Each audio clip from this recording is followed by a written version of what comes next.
All right, this is the first lesson in our Civil Liberties unit. So in this unit, we're going to be talking a lot about the Bill of Rights and the different protections within the Bill of Rights. So things like freedom of speech, freedom of religion, the right to bear arms, the rights of the accused. We'll also be talking about a lot of different Supreme Court cases and rulings dealing with civil liberties.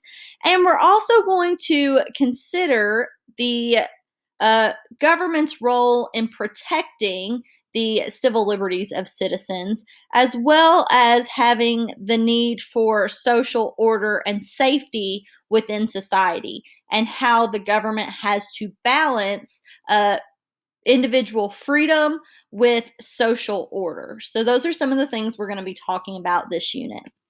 So first, let's start by talking about the difference in civil liberties and civil rights, because we are going to be discussing both, but civil rights will come a little bit later. So first, civil liberties are going to be defined as the fundamental rights and freedoms of individuals that are protected from unreasonable government restriction. So oftentimes, we're going to think of things like freedom of speech, freedom of religion, the different guarantees for a fair trial. We're going to think of those as rights, okay? But in reality, they're civil liberties. Whereas civil rights are going to be government protections from discrimination as a member of a particular group. So civil rights are going to seek to make constitutional guarantees a reality for all people. So you can think of civil liberties as protections from the government, and you can think of civil rights as protections by the government. So let's talk a little bit about the Constitution and the Bill of Rights. So if we go all the way back to the Constitution unit, we know that the Bill of Rights was not initially included in the Constitution. However, not all states are going to ratify without it. So there's going to be this argument between the Federalists and the Anti-Federalists. Federalists are going to say that there's no way that a list of rights could be formed to cover all of the rights that are held by citizens. Where Anti-Federalists, on the other hand, are going to say we cannot have a constitution without this list of specific rights that are guaranteed to all citizens. So eventually, the Anti-Federalist argument is going to win out so that the Constitution would be ratified. Congress is going to propose 12 amendments, and 10 are formally ratified on December 15th, 1791. So the Bill of Rights is going to include those specific guarantees by the national government, so all of those civil liberties.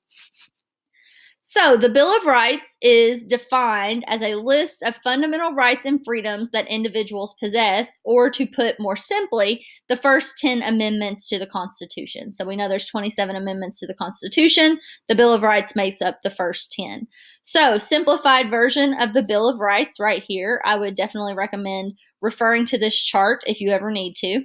So the First Amendment, which is what we're going to cover first, includes the freedom of religion, freedom of the press, freedom of speech, assembly, and petition. Second Amendment, right to bear arms. Third Amendment, no quartering of soldiers. Fourth Amendment, unreasonable searches and seizures. The Fifth Amendment is going to talk about due process of law. The Sixth is going to cover the rights of accused persons. The Seventh is the right to trial by jury. And then we'll stop with the Eighth Amendment, which is the freedom from excessive bail or cruel and unusual punishments. All right, so we're going to start by talking about the freedom of religion. And freedom of religion is going to be broken down into two parts.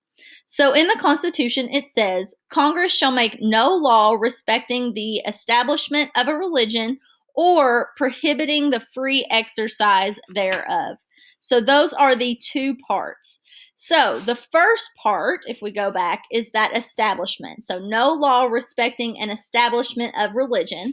So this establishment clause is going to protect individuals from the government requiring citizens to join or support religion. Okay, so essentially it's saying there can be no national religion. The second part is going to be that free exercise clause. So this is going to protect the rights of individuals to exercise and express their religious beliefs.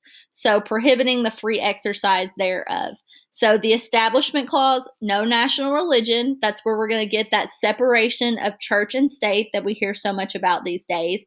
And then the Free Exercise Clause. So citizens can practice any religion that they want to, or they don't have to practice any religion at all.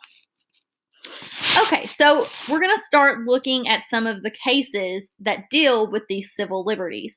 So the first one is going to be Engle v. Vitale, and this is going to take place in 1962. So the New York State Board of Regents is going to authorize a short voluntary prayer that students are going to recite at the start of the school day. And this is going to be in a public school system. So the prayer is non-denominational, meaning that it's not connected to any particular religion. And again, students are not necessarily required to participate. At this point in time, so this is taking place actually in the late 1950s, it was just thought that this was going to be a good way for students to start their day. So a group of organizations, including some parents, are going to challenge this prayer, and they are going to claim that it violates the Establishment Clause. So remember, that is the part of the freedom of religion that is going to say that you cannot establish any kind of national religion. Okay, so separation of church and state. And the key thing that you have to remember here is that this is taking place in public schools. And remember where public schools are going to get their funding from, the government. So the question here is, does the reading of a prayer at the start of the school day violate the Establishment Clause? And the Supreme Court is going to say, yes, it does. So they ruled that the state cannot hold prayers in public schools even if the prayer is not required or tied to a particular religion. So the court is saying that the Establishment Clause is going to prohibit the classroom reading of this non-denominational prayer. And the reasoning is that separation of church and state. So the government is not allowed to encourage or promote any kind of religion, even if the students aren't required to participate. The fact that this is non-denominational prayer has nothing to do with it. So the dissent is going to argue that no official religion is actually going to be established here because it is non-denominational, and they're just permitting those who wanted to say the prayer to say it. So they don't actually have to say the prayer if they don't want to. That is the dissent's argument. But again, they're saying that prayer in schools is going to violate that Establishment Clause. So the current status of prayer, and this is again in public schools, students can pray during non-instructional time or at their own discretion.